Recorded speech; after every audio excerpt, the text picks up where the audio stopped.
Hi, everyone. Thanks so much for joining us here on the Daily Racing Form YouTube. I'm Gino Buccola alongside Mike Beer with producer Bobby helping us out as we head on over to Keeneland. It's closing Saturday at Keeneland, and then on Sunday, things will open up over at Churchill Downs. But, Mike, they got a couple pretty challenging stakes races on the closing day card over at Keeneland, including this one we're going to take a look at. This is the Grade 3 Fayette. It's going to go as race number 9, a mile and an eighth. We've got 3-year-olds and up, and I don't feel like there's any just standout in here. You have a couple sharp 3-year-olds stepping up. You have some horses who have been like grade 2, grade 3 kind of horses as older horses for the last couple years. I thought a pretty competitive group. I liked it too. Yeah, you're right. A couple of 3-year-olds who I think they're both in pretty good form, Gino. They aren't quite, Breeders' Cup ready, but they're ready for a race like this. So it'll be interesting to see how they stack up. And then as far as the older horses go, I mean, really the story to me was a couple of them who have been really good along the way. I'm sort of talking here about the 6 Rattle and Roll, the 11 hit show. Yep. Maybe not in great form right now, but man, if they can show up here and run their best race, they're going to be tough. And what's key for them, Mike, as we turn to the Time from US pace projector, they both might get trips in here. Because on paper, if this race stays intact, Prince of Power's pretty quick, Dilger's pretty quick, Bracket Buster wants to be forward, Dragoon Guard wants to be forward. At least that combination of 4, I think will all be jockeying for position there early on. So those horses who, even a horse like Honor Marie, who's not in the best of form, but some of those deeper closers who we know have big races, they might get the setup in here to maybe turn the clock back and run one of the better ones. Yeah, I agree. This pace projector seems about right here. It does. It just kind of feels like horses like Dilger in particular, but certainly the 8 Prince of Power too. Like I just don't see that they have that many options here. But to No. go, that's their running style. So this pace could get pretty competitive up front. Agree. Let's meet the field for this one. The Grade 3 Fayette. We've got a mile and an eighth on the main track, $350,000 up for grabs. And we start out with Lambeth, who comes off of a runner-up effort on the turf over at Kentucky Downs last time out. I thought he was one of the trickier reads in here, Mike, because he's got that big win going a mile and a half, and you have a couple back-to-back races at Oaklawn that were pretty good, but just wasn't able to really build any momentum off of those or really progress in the last few. What do you do with Lambeth? Yeah, I don't know. I thought he was a tough sell for me, Gino. He does have that race though that would give him a chance. It was a mile and a half, and so I don't know how much stock I want to put in the triple digit buyer he got there. I feel like even though he won that day, isn't there at least an argument to be made that he's not really a mile and a half kind of, or they Yes. stayed with longer distances with him because they almost had to out of that race, but maybe he's really not that kind of horse. So getting back to dirt and getting to go a little bit shorter and getting into a race where he can sit a little bit with some pace to come after. I don't know. Those things, I guess, could give him some kind of a chance in here. I still couldn't buy into him, though. Yeah, and you get Jose Ortiz jumping aboard Yeah. too, so you get a positive rider there. Honor Marie is the next one. This was a Louisiana Derby runner-up in 2024, and a lot of sharp people like this horse going into the Kentucky Derby, and then particularly into the Belmont, thinking that this would be a horse that would have no problem running all day. And he just hasn't really stepped forward and progressed all that much. We've seen him 4 times this year. He's won one of them. That race was going a mile and a half on the dirt. Hasn't really been all that consistent, but he is a deeper closer, and he may get a fair setup in here, Mike. We know his A game is pretty good. What do you think about Honor Marie? Yeah, it's unfortunate that it's so far anyway, and it's maybe some stops and starts here as a 4-year-old. So maybe everything's not going perfectly for him, but he just hasn't, in my opinion, he hasn't taken a step forward at all as a 4-year-old. And you were sort of referencing some people kind of liked him as a 3-year-old. I wasn't one of those people. I didn't really like him last year. I don't like him this year. We move to Bracket Buster, who is a Grade 3 Oklahoma Derby winner. I think we have a replay of his victory in that race. And that was against a softer group, Mike, but he did exactly what he was supposed to do. He sat just off that group. He put them away. And you can see he has really stepped his game up in the last 3 or 4 races. But I will counter that saying twice he's been defeated by Gosger. So while he may be a shorter price than Gosger, he's going to have to at least turn the tables on that rival. But this was a good performance from Bracket Buster against 3-year-olds. Now he'll step up and face older. Yeah, we'll see. I wonder if the argument to take him over Gosger this time is that this horse's last 2 races are really good, and maybe Gosger's most recent start isn't. So we'll see if it makes any kind of a difference. Listen. I'll give him the credit he deserves for the last 2 races. I mean, he got the triple digit buyer in the Travers. I mean, when you could beat a city block and finish second, I guess it doesn't really matter, at least to me. But he came out of it with a nice performance last time. He's obviously headed the right way. I'm concerned, Gino, that he, to me, is a horse who does want to be involved early. And so I do think a fast pace works against him. the 3-1 morning line isn't interesting to me at all. No. But I respect the form that he's in. Yeah, I completely agree. Sounds like we have similar thoughts Yeah. on him as we move to Dilger, who's just won for the last 11. And a lot of those races have been against softer company and going a little bit shorter. So not only is he going to have to deal with probably a tougher group than what he's been facing, but he's also going to have to prove he can go a mile and an eighth and have to do that in a race where it looks like there's a pretty fair amount of other speed.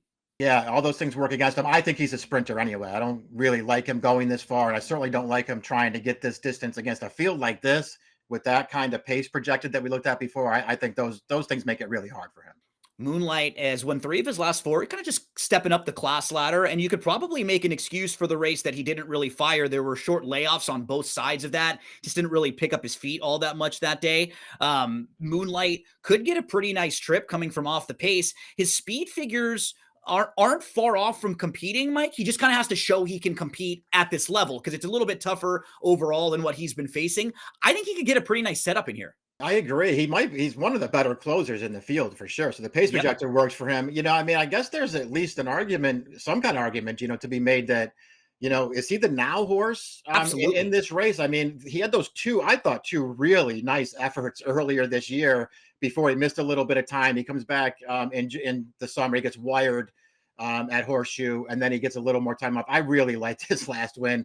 He got a figure for it. He made a big run in that race to close that field down.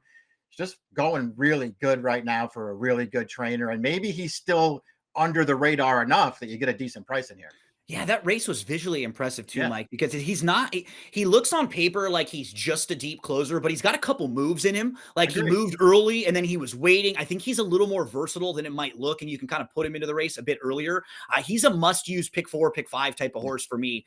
In here, we move to Rattle and Roll because when you're comparing a horse like Moonlight to Rattle and Roll, you just wonder if horses like Rattle and Roll and Hit Show are beyond their best, as you pointed out right when we opened this race up. And a horse like Moonlight feels more like the up and coming horse who's moving in the right direction. But we got to give some respect to the grade 1 winner, multiple graded stakes winner, Rattle and Roll, who's earned $3.4 million in his career. You kind of forget how solid he's been over the last couple years. He's won 10 races, just really honest horse. Yeah, I agree. Anybody who's watched these videos over the last few years knows that I'm a huge fan of this. I'm a big Rattle and Roll. I understand that he's not quite top grade 1 level, but he's not that far off it. He's a No. really really nice horse. Man, it's a real question what we're going to get from him in here, Gino. I don't know, man. I remember the first race when they sent him overseas earlier this year. That first win over there, I thought that was really good. I thought It he did was. really well. His 2 races after that were kind of stinkers, and then he comes back off the long layoff last time. I don't know what you think about that race. That was pretty disappointing. He did not Yeah. run it all in there. So I No. don't know, man. The questions abound for him now, but if he can rebound in here, he could easily beat these horses. Yeah, I feel the same way with you. It wouldn't shock me if we went race by race and all of a sudden said, okay, yeah, he didn't fire in Saudi, he didn't fire in the Dubai World Cup, and maybe he needed a race here to shake some of the Yeah, rust off, and he was better. But I just want to see a little bit more in me that too. last effort from him. That's the main concern as we move to Best Actor. He's just won for his last 10. He's a grade 3 winner, Mike. He just hasn't really been at his best as of late. Yeah, I just don't.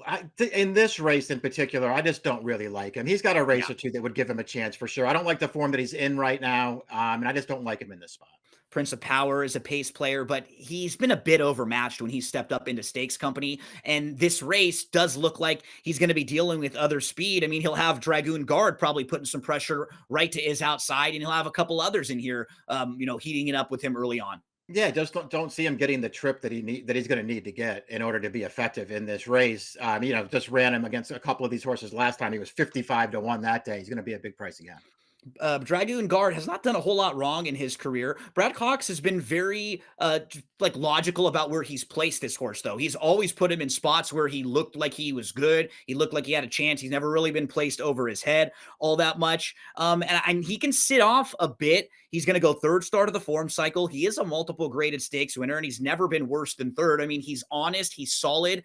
I just worry that he's going to be close to a quick pace. He's probably going to be a little bit shorter than horses that you and I are taking swings at in here, though, too. Yeah, I think that's right. I mean, I think my position on Dragoon Guard is, and listen, maybe he'll move forward again for Cox, and I think he'll probably have to do that. But my position will just be, I'll make him do that and beat Yeah. me, especially if he's going to be around that morning line price. He was good last time. He beat a couple of these horses, but that also felt like a great spot for him. And I thought he got a great ride from Giroux there, he could have conceded to a long shot early. He was like, nope, I'm not going to concede. I'm going to take charge of this race. And it all worked out for him.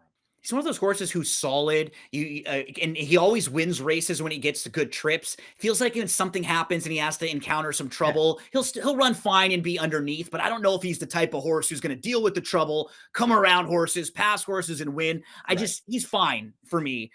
We move to Gosger, grade 3 winner over this track. He's multiple grade 1 placed. I mean, he ran very well in the Preakness. He ran very well in the Haskell. And then the Pennsylvania Derby race, I mean, right out of the gate, he stumbles pretty badly. And then that probably was it for him. But then he's wide and he never really looked comfortable. That was probably a race you could put a line right through. And other than that, he's been very solid in every other race in his career. I do worry, though, he could maybe have the same type of trip where maybe he is hooked a little bit wider than he'd like to be. But I think he could sit off a few lengths in here if the speeds go and he's sitting like 4th or 5th. That might be not a bad spot for Gosger.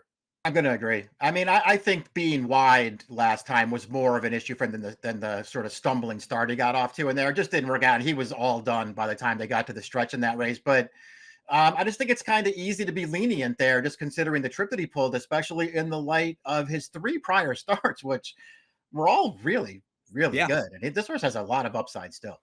We move to Hit Show, Dubai World Cup winner from earlier this year. And in that race, he beats Forever Young, who's going to be a major player in the Breeders' Cup Classic, like 3rd or 4th choice in there, I'd say, like one of the top contenders. Hit Show is always been about a grade 2 level horse here in the US and North America. He's a grinder, and you just kind of know what you're going to get from him. Mike, the races that set up well for him, or the races where he was classier, he would win those races when he stepped up and faced a little bit tougher. A lot of the time, he doesn't win those races, except for the Dubai one, but this could set up pretty well for him. I hope he doesn't take some of that IRAD money to the outside, but he feels like a horse who could get a trip. Yeah, you're right. It's funny that you brought up that Dubai Road because I remember him winning, and then when you just mentioned he beat Forever Young, I'm like, oh, that's right. Forever Young was in that race. He didn't really fire that day. Yeah, I don't know. Listen, I have no knocks on Hit Show. He's another one. He didn't run well last time either. Just that same race as Rattle and Roll. They were both pretty disappointing in that race, but this horse at least has a race 2 back where he wins. He worked hard to win, but he won with a triple-digit buyer. I mean, I don't know. I'm not either for or against him in here, Gino. I know he can win here. I probably won't bet him. And that's what makes this race so challenging as we move to selections. It just didn't feel like you have any standout. Horses who are like some of the shorter prices on the morning line were Bracket Buster and Dragoon Guard. And sure, they could win and they could run well, but they don't scare anyone off at all. Mike, you're going to go to Moonlight. I have Moonlight picked 2nd in here. Talk us through your top 4. Yeah, I'm going to go against the 3-year-olds, although I do really respect both of them, including your top pick, Gosger. I'm just going to stand against the 3-year-olds here. I'm going to take Moonlight, as we sort of talked about. Maybe he's the now horse, Gino. His 3 of his last 4 dirt races are really good. The pace projector works to his advantage. I really liked his win last time off of a short layoff. I think Chris Block, a trainer I have a lot of respect for, I think he's moving this horse back up in class at the right time against the right kind of field. Yeah, lots of similarities for us. I think we got 5, 9, and 3 in the mix for the both of us. 5, 9, 6, 3 for Mike. We both like Moonlight quite a bit. I've got Moonlight in the 2nd spot. And if those prices stay similar, that's the horse who I would be looking to bet to win if he is in that 8 to 1-ish range. So 10, 5, 9, 3 for me. Whoever you play, however you play them, we wish you the best of luck.